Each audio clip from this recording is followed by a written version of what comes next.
고맙습니다. 유행가 가사 중에 재미있는 게 있어요. 네가 왜 거기서 나와? 여러분 들어봤죠? 네가 왜 거기서 나와? 네가 왜 거기서 나와? 사랑을 믿었는데 발등을 찍혔네. 피곤하다 하길래 잘 자라 했는데 혹시나 아픈 건가 걱정도 했는데 너네 집은 연신내, 넌 지금 강남에 시끄러운 클럽을 무심코 지나는데 네가 왜 거기서 나와? 네가 왜 거기서 나와? 사랑을 믿었는데 발등을 찍혔네. 피곤하다고 해서 이제 잘 자라 그랬더니 잠은 안 자고 다른 남자하고 술집에 가서 술을 먹고 있는 걸 봤다는 거예요. 그래서 사랑을 믿었는데 발등을 찍혔다. 그런 거죠. 네가 왜 있어야 할 곳에 있지 않고 그 술집에 있느냐? 내 사람으로, 내 사랑으로 남아 있어야 되는데 다른 남자하고 지금 만나고 있느냐? 네가 지금 잘못하고 있다. 뭐 그런 이제 얘기죠. 이제 오늘 이 말씀도 좀 비슷한 맥락입니다. 하나님이 엘리야에게 물어보시죠. 엘리야야, 네가 어찌하여 여기 있느냐? 네가 지금 있어야 할 곳에 있지 않다. 그런 말씀이에요. 네가 지금 네 사명을 망각하고 네 본분을 잊어버렸다. 네가 지금 잘못된 곳에 있다. 이 말씀을 하고 있는 겁니다. 엘리야는 여러분 잘 아시는 대로 위대한 하나님의 종입니다. 불의 사자죠. 그는 불을 내려서 이 바알과 아세라 선지 850명을 처단한 아주 위대한 종입니다. 근데 이제 이스라엘 왕 아합이 있는데요. 이 아합은 자기 왕후 아내의 그 사주를 받아서 이제 그 제단을 주님의 하나님의 제단을 헐고 선지자들을 죽이고 그리고 아세라 신을 섬기면서 하나님의 종들을 박해하고 많은 사람들을 그래서 믿음에서 떠나게 했습니다. 그래서 금방 말씀드린 대로 이러한 그 핍박과 이런 그 교회가 위기 가운데 엘리야는 바알과 아세라 선지 850명을 상대해서 불이 내리게 해서 이제 승리를 하고 850명을 다 처단을 했습니다. 이제 그러자 그 이세벨은 바알과 아세라 전의 신봉자죠. 이세벨이 이제 이 엘리야에게 선전포고를 한 거죠. 네가 내 선지자들 850명을 죽였느냐? 내가 너를 가만두지 않겠다. 내가 내일 이맘때 네 생명도 반드시 처단하겠다. 내가 너를 죽이겠다. 이렇게 엘리야에게 선전포고를 합니다. 그러자 엘리야는 이 두려움을 느끼고 생명의 두려움을 느끼고 멀리 광야로 해서 도망을 가서 로뎀나무 아래에서 이렇게 이제 지쳐서 숨어 있죠. 근데 이제 너무 이제 그 죽이겠다고 하는 그 소리가 너무 그 참 두려움으로 다가온 거예요. 그래서 차라리 하나님 나를 죽여주세요. 나는 이제 더 이상 살고 싶지 않습니다. 나는 보잘것없는 사람입니다. 나를 죽여주세요. 그렇게 이제 낙심 가운데 있는 거죠. 그렇게 누워 있는데 하나님이 천사를 보내서 떡과 물을 주고 이제 기운을 차리게 합니다. 그리고 이제 엘리야는 길을 걸어서 호렙산에 들어가서 그 이제 동굴 가운데 들어가 있어요. 아무도 없는 그 가운데 고독하고 또 외롭고 또 두려운 가운데 그 동굴 안에 숨어서 있는 거죠. 그때 하나님이 엘리야에게 이제 말씀하는 겁니다. 엘리야야, 네가 어찌하여 여기 있느냐? 네가 어찌하여 지금 이 도망자로 여기 있느냐? 겁먹은 자로 있느냐? 패배자로 있느냐? 네가 어떻게 하나님의 종의 이 자리를 벗어나서 사명을 망각하고 있느냐? 네 본분과 네 위치를 잊어버리고 지금 여기에 이렇게 숨어서 있느냐? 이렇게 엘리야에게 물어보시는 겁니다. 그때 엘리야가 대답합니다. 하나님, 나는 본래 이렇게 유약한 사람이 아니고 나는 열심히 특심인 사람입니다. 내 열심을 누가 따라오겠습니까? 나는 열심히 있는 사람인데 그 이스라엘 아합 왕을 비롯해서 그들이 주님의 이스라엘 자손이 주님의 언약을 버렸습니다. 언약이라는 것은 이제 하나님의 선민으로서 우리는 하나님만 섬기겠습니다, 하나님만 사랑하겠습니다 하는 그 약속을 버렸다는 거예요. 그리고 하나님을 버리고 바알과 아세라 신을 섬긴 거죠. 그리고 주의 제단을 헐었습니다. 제단을 헐었다는 것은 예배당, 예배 처소를 헐었다는 것을 말합니다. 여러분, 이 코로나 시대에 사람들이 영상으로 이렇게 많이 보잖아요. 근데 집에서 영상으로 예배드리는 사람들의 통계를 좀 내봤는데 그 절반 50%는 아주 무성의하게 형식적으로 드린다, 그런 그 통계가 나왔어요. 어떤 사람은 바자마 바람으로 앉아서 텔레비 시청하듯 보고, 어떤 사람은 누워서 보기도 하고, 어떤 사람은 잡담하면서 듣기도 하고, 또 전화를 하면서 왔다 갔다 하기도 하고, 먹어가면서 하고. 그러니까 이게 사실은 하나님은 영과 진리로, 하나님은 영이시니 영과 진리로 예배하라 그랬는데, 영과 진리로 예배하는 게 아니고 그냥 소란스러운 가운데 참 하나님을 참 우습게 여기는 가운데 이렇게 예배를 드리고 있어요. 그래서 제단이 헐어진 거예요. 믿음이 헐어지고 예배가 지금 붕괴 직전에 있는 거죠. 지금 주님의 제단을 헐었다 하는 것은 예배가 지금 무너졌다 그 말이에요. 하나님 예배에서 많은 사람들이 떠났습니다. 그들이 핍박하고 박해하고 죽이니까 사람들이 두려워서 피해서 다 주님의 제단이 헐렸습니다. 예배가 무너졌습니다. 믿음이 사라졌습니다. 하나님 경외함이 다 상실되었습니다. 그리고 칼로 주의 선지자들을 죽였습니다. 많이 박해당하고 핍박당해서 죽고 도망가고 다 흩어져 버렸습니다.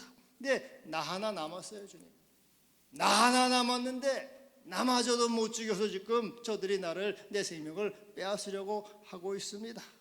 하나님, 참 이제 더 이상 어디 믿을 사람도 없고 내가 이제는 이렇게 참 절망 가운데 여기에 있습니다. 이렇게 엘리야가 하나님께 대답을 하는 거죠.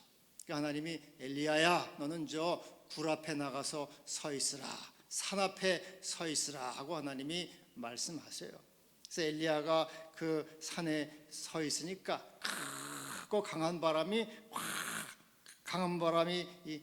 지나가는데 산이 막 부서지고 바위가 터지는 엄청난 천지가 진동하는 이 소리가 들립니다.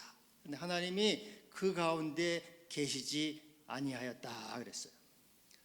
그 바람 후에는 또 지진, 땅이 무너지고 엄청난 굉음 속에 지진이 일어나는데 하나님이 지진 가운데도 계시지 않았다. 그리고 지진 후에는 불이, 엄청난 산 전체에 불이 붙어서 타고 있는데 그 불 가운데도 하나님이 계시지 않았습니다. 다 지나가고 불 후에 세미한 소리, 들릴 듯 말 듯, 알 듯 말 듯, 참 그 세미한 소리 가운데 주님의 말씀이 임하죠. 그 세미한 가운데 하나님이 임재하셔서 다시 엘리야에게 묻습니다. 엘리야야, 네가 어찌하여 여기에 있느냐? 이렇게 물어보시죠.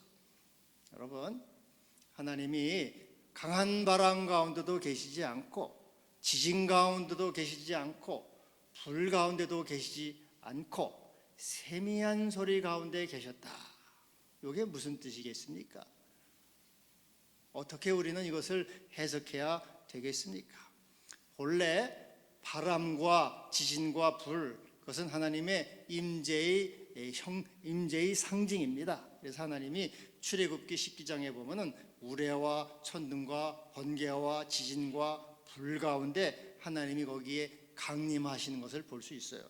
근데 하나님은 이런 지금 불 가운데, 바람 가운데, 지진 가운데 굉장한 소리, 천지가 진동하고 천지가 다 떠나갈 듯한 그러한 소리 가운데 계시지 않고 세미한 가운데 계신다. 하나님은 하나님의 역사와 하나님의 행사와 일은 이렇게 천지를 진동하게 소란스럽게 하는 가운데 일하시지 않는다는 것이에요. 여러분, 사람들이 이 국가적인 행사나 무슨 국경일이나 행사하면은 얼마나 시끄럽게 떠들썩하게 합니까? 그냥 이 사람들을 동원하고 그냥 하여튼 요란스럽게 또 벽보 붙이고 현수막 붙이고 또 요즘은 코로나 시대니까 하여튼 엄청나게 광고, 텔레비 광고 해가지고 하여튼 시끄러울 정도로 사람들은 그렇게 이제 이렇게 광고를 하지 않습니까? 모여라, 들어라, 봐라 그렇게 합니다. 프랑스의 그 문화 비평가인 기 드보르라고 하는 사람이 있어요. 이 사람은 소비의 사회라는 책에서 이 현재는 스펙터클 사회라. 스펙터클은 요란 뻑적한 거예요. 막 시끄럽고 막 복잡하. 그렇게 이 현대 사회는 스펙터클 사회, 요란스럽고 소란스럽고 화려한 볼거리들이 넘쳐나지만 그러나 그것은 아무것도 남는 것이 없는 쓰레기다. 그래, 쓰레기. 사람의 영혼만을 해치는 쓰레기와 같은 스펙터클 사회. 그래서 여러분, 옛날부터 소문난 잔치에 먹을 게 없다고 인간들의 행사는 요란하고 소란하고 복잡하고 많이 모이고 떠들썩하지만은 그러나 그것은 사실은 우리의 영혼을 해치는 쓰레기와 같은 그런 것들이라 그 말이죠. 그러나 하나님의 행사는 고요한 가운데, 은밀한 가운데, 아무도 알아차리지 못하고 알 듯 모를 듯, 또 들릴 듯 말 듯, 보일 듯 안 보일 듯 세미한 소리 가운데 은밀하게 하나님은 행하시고 하나님의 뜻을 이루시고 하나님의 나라를 이루어 가신다. 오늘도 하나님은 이렇게 은밀한 가운데, 세미한 가운데 하나님의 역사를 이루어 가시는 주님이라고 하는 것입니다. 사람들이 알아차리질 못해요. 여러분, 하루하루가 이렇게 모여서 봄이 가고 여름이 가고 해요. 그러나 어제하고 오늘의 차이는 아주 미미합니다. 한 시간의 차이는 아주 미미해요. 세미하게 알아차릴 수 없지만은 그러나 계절이 바뀌고 해가 바뀌고 인생이 바뀌고 역사가 바뀌어 가듯이 하나님은 은밀한 중에 세미한 소리 가운데 행하시지만은 그러나 그 가운데 하나님은 하나님의 뜻을 이루시고 하나님의 나라를 세워가시고 하나님께서 통치하시고 다스리시는 주님이시다. 사람들은 알아차리질 못해요. 하나님이 정말 있는가? 하나님이 정말 다스리는가? 변화가 별로 없는 것 같아요. 그러나 하나님은 세미한 가운데 계시는 주님, 세미한 가운데 하나님의 나라를 이루시고 통치하시고 다스리시고 역사를 주지하시는 주님이시다.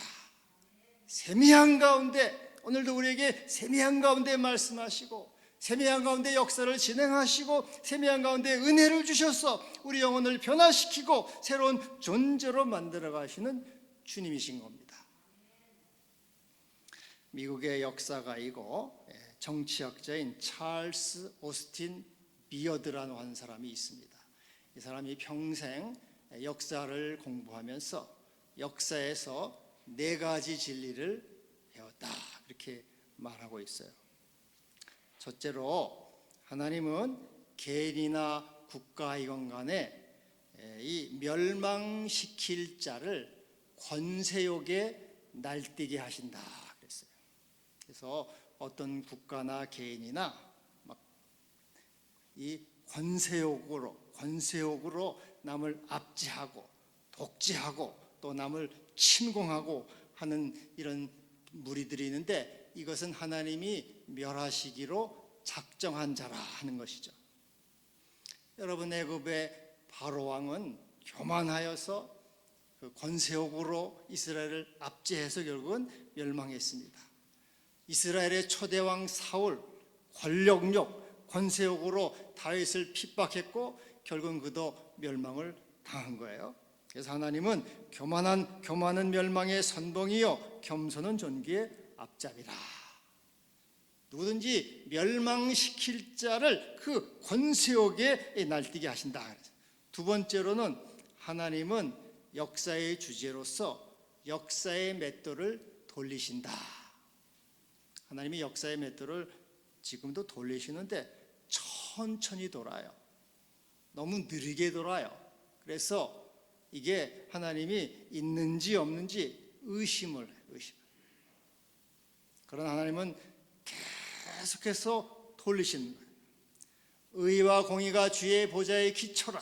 의와 공의로 주님은 다스리시고 돌리신다는 거죠. 우리 예수님도 선한 일을 행한 자는 생명의 부활로, 악한 일을 행한 자는 심판의 부활로 나오리라.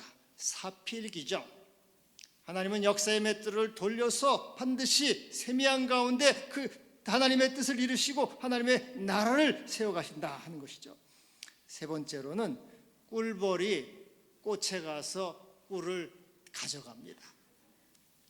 그러나 이 벌은 꽃에게 물어보지 않고 막 무단 침입해서 꿀을 가져가는 거죠. 어떻게 이 꽃의 입장에서 보면은 이 꿀벌이 도둑질을 해가는 거예요. 강도질해가는 겁니다. 벌이란 놈이 막 무단 침입해가지고 자기 꿀을 다 뺏어가는 게 도둑질이요 강도질이에요. 어떻게 보면은. 그러나 사실 그것 때문에 꽃이 수정이 되고 열매가 맺게 됩니다. 여러분, 이 세상은 악인과 불의한 자, 불법한 자가 강도질을 해가는 것 같아요. 불의가 득세하는 것 같아요. 그러나 그것으로 하나님은 의의 열매를 맺으시고 선의 열매를 맺으시고 하나님의 뜻을 이루시는 거죠. 잠언 14장 16절에 보면은 여호와께서 온갖 것을 그 쓰임에 적당하게 지으셨나니 악인도 악한 날에 적당하게 하셨느니라. 그래서 악인도 하나님의 손에 있는 도구에 불과하고 하나님의 뜻을 이루신다 하는 것이죠. 또 네 번째로는 날이 차츰 어두워지면은 별을 볼 수가 있습니다.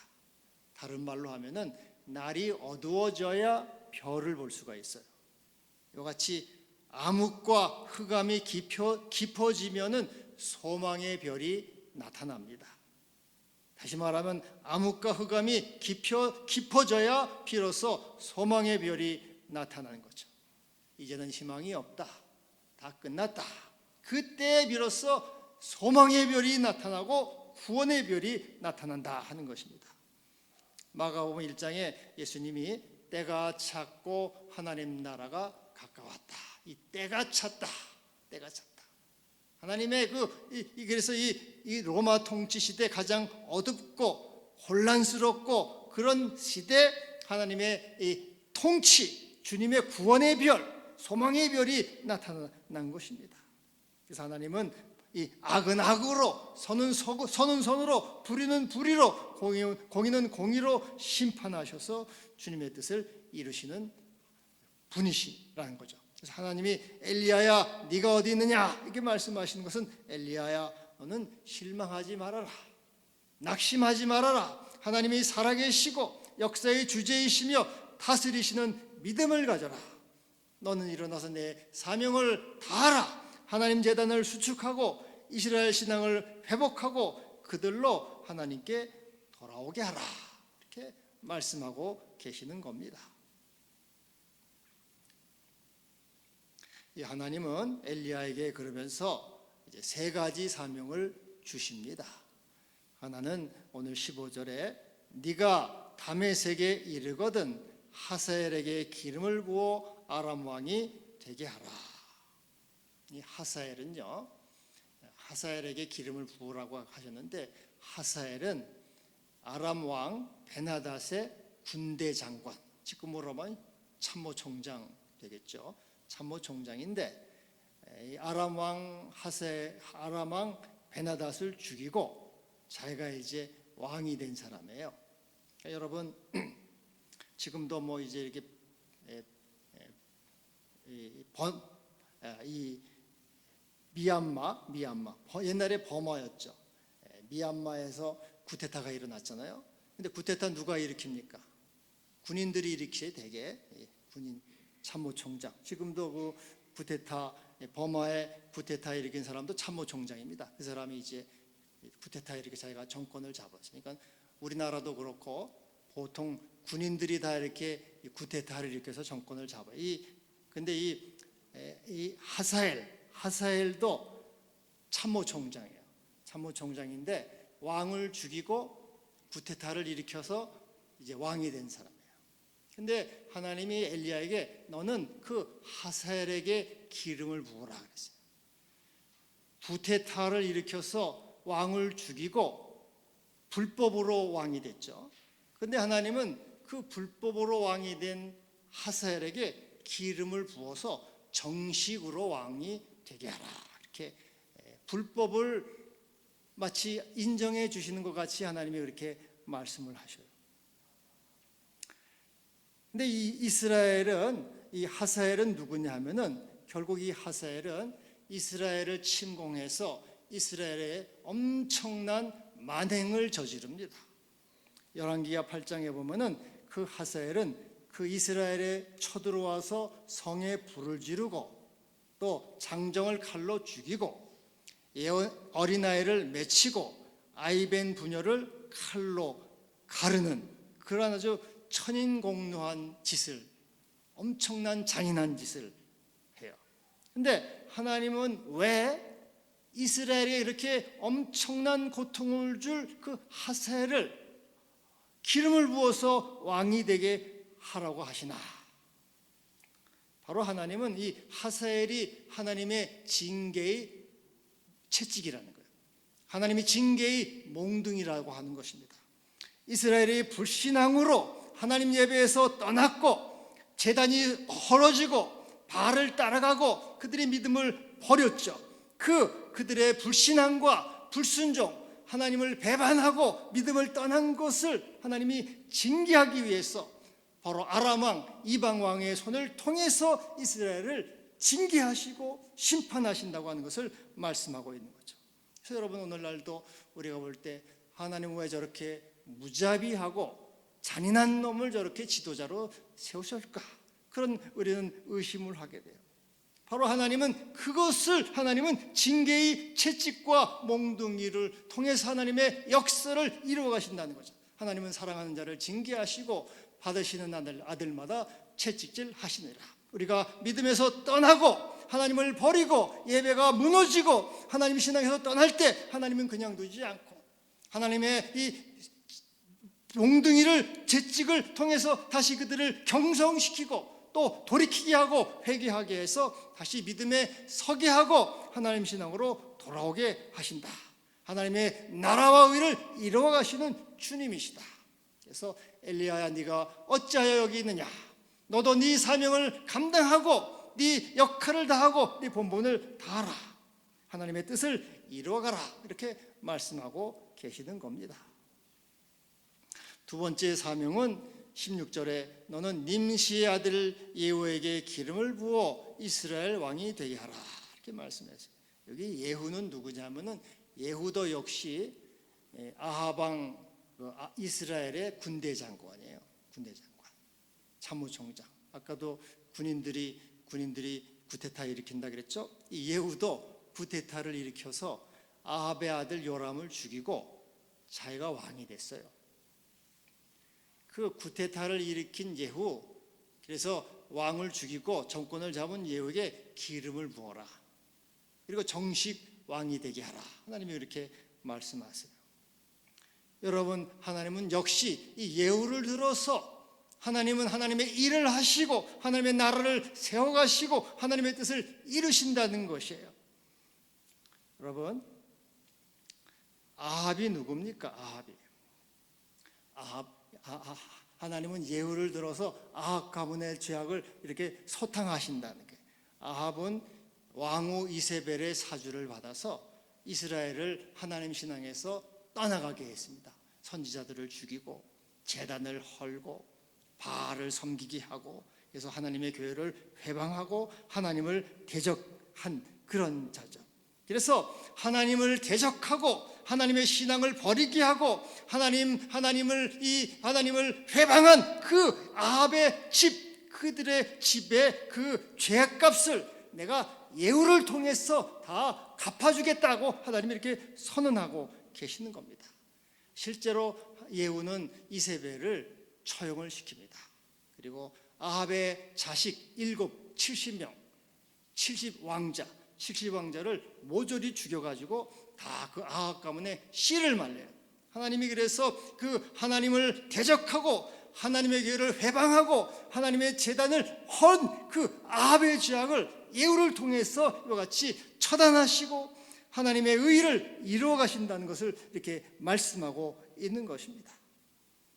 그래서 오늘도 우리는 하나님은 하나님의 교회를 대적하고 하나님의 신앙을 핍박하는 자들을 하나님께서는 반드시 의와 공의로 갚으신다는 것을 말씀하고 있는 것입니다.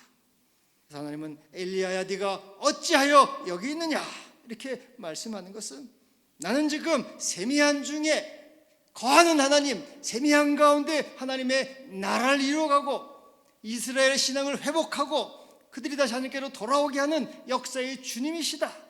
너도 가서 네 사명을 다 감당하고 이스라엘을 하나님 이 믿음으로 돌아오게 하라, 예배를 회복하게 하라, 그들을 다시 이렇게 세우라, 이렇게 주님이 말씀하고 계시는 겁니다. 그래서 마지막으로 하나님은 이제 너는 엘리사에게 기름을 부어 너를 대신하여 선지자가 되게 하라, 마지막 사명을 주는 것이죠. 이 엘리야는 엘리사에게 기름을 붓죠. 그래서 엘리사는 갑절의 영감을 받습니다. 청출어람이라는 말 여러분 잘 아시죠? 청출어람, 제자가 스승보다 낫다 그 말이죠. 그래서 이 엘리사는 엘리야보다 갑절의 영감을 받고 50년 동안 갑절의 일을 합니다. 이스라엘을 믿음에서 돌아오게 하고 하나님 신앙을 회복시키게 하여 이렇게 일하게 하십니다. 여러분, 노자 도덕경에 보면은 이런 말이 있습니다. 천망회회 소이부실. 천망회회는 하늘의 그물, 천망, 하늘의 그물은 회회, 엉성해 보인다. 엉성해. 하늘의 그물은 엉성해 보여서 다 빠져나갈 것 같다. 그러나 소이부실, 하나도 도망가지 못한다. 아무도 빠져나가지 못한다. 하늘의 그물은 엉성해서 다 도망갈 것 같이 보이지만은 소이부실, 그러나 아무도 도망가지 못한다. 다 하나님의 심판을 당한다. 하나님은 의와 공의로, 그래서 의와 공의가 주의 보좌의 기초라. 인자와 진실함이 주 앞에 있나이다. 진실함으로 세미한 가운데 하나님의 나라와 뜻을 이루어가시고 악인을 심판하시고 의인을 상 주시는 주님이시다. 그래서 오늘 여기 보면은 이렇게 말하죠. 이 하사엘의 칼을 피한 자는 예후가 죽일 것이요 예후의 칼을 피한 자는 엘리사가 죽일 것이라. 아무도 하나님의 그 심판과 하나님의 엄정한 그 하나님의 역사의 그 다스림에서는 벗어나지 못하고, 하나님은 오늘도 하나님의 뜻을 이루시고 하나님의 교회를 세우시고 다시 신앙을 회복해서 돌아오게 하신다고 말씀하고 계시는 겁니다. 그래서 마지막으로 이제 이렇게 하나님이 말씀하시죠. 내가 바알에게 무릎 꿇지 않은 7,000명을 남겨두었다. 바알에게 무릎 꿇지 아니하고 바알에게 입맞추지 아니한 자니라. 여러분도 잘 아시지만은 코로나 사태가 지금 1년 이상 가고 있습니다. 예배가 제한되고 신앙생활이 어려움을 겪고 있어요. 많은 사람이 교회를 떠났습니다. 그리고 특별히 교회 학교가 붕괴 직전에 있어요. 그래서 사람들이 걱정합니다. 교회가 회복될 수 있을까? 2세대가 다시 교회로 돌아올 것인가? 회의가 있습니다. 오늘 하나님이 말씀하고 계셔요. 교회가 핍박을 당하고 또 코로나 두려움으로 사람들이 예배를 떠나고 예배가 무너지고 제한이 돼도 내가 7,000명을 남겨두었다. 코로나에 무릎을 꿇지 않은 7,000명을 남겨두었다. 코로나의 두려움에 입맞추지 않은 7,000명을 남겨두었다. 끝까지 주님을 경외하고 끝까지 믿음을 지켜가고 하나님의 나라를 세워가는 7,000인을 내가 남겨두었다. 그들을 통해서 내가 하나님의 뜻을 이루고 하나님의 나라를 세워가고 또 하나님의 통치를 세워갈 것이다. 하나님의 나라와 권세가 영원하다. 7,000인을 내가 남겨두어서 하나님의 나라와 교회를 세우고 예배를 회복하고 하나님의 영광을 받으실 것이다. 이렇게 말씀하고 계십니다. 여기 7,000명은요 7 곱하기 1,000이죠. 7 곱하기 1,000. 7은 완전수입니다. 1,000은 무한수예요. 그래서 꼭 7,000명이 아니고 하나님은 계속적으로 주님의 새벽 이슬 같은 청년들을 보내서 하나님의 나라를 세워가시고 하나님의 교회를 다시 부흥시키고 하나님의 뜻을 이루신다는 것을 말씀하고 있어요. 엘리야야, 네가 어찌하여 여기 있느냐? 너는 낙심하지 말아라. 너는 절망하지 말고 실망하지 말아라. 하나님이 살아계셔서 오늘도 세미한 가운데 역사를 주도하시고 역사를 진행하셔서 주의 뜻을 이루시느니라. 너도 일어나서 십자가의 군사, 십자가의 용사가 되어서 하나님의 교회를 세워가고 신앙을 회복하고 이스라엘을 하나님께로 돌아오게 하라. 너는 일어나라. 굴에 있지 말고 나와서 서라. 이렇게 말씀하고 계시는 겁니다. 여러분, 하나님의 은총 안에서 역사의 주제가 되신 주님을 믿고 주님 안에서 담대하게 서서 믿음의 길, 신앙 회복의 길을 걸어가시기를 바랍니다. 기도합시다. 주 하나님, 네가 어찌하여 여기 있느냐? 우리는 자주 낙심하고 절망하고 넘어집니다. 주여, 그러나 우리 하나님은 여전히 성실하게 주님의 나라를 세우시고 주의 뜻을 이루어 가십니다. 주여, 우리가 바알에게 무릎 꿇지 않고 바알에게 입맞추지 않고 세상에 무릎 꿇지 않고 세상에 입맞추지 않고 코로나에 무릎 꿇지 않고 코로나에 입맞추지 아니한 주의 용사, 주의 군사가 다 되게 하여 주시옵소서. 예수님의 이름으로 기도하옵나이다.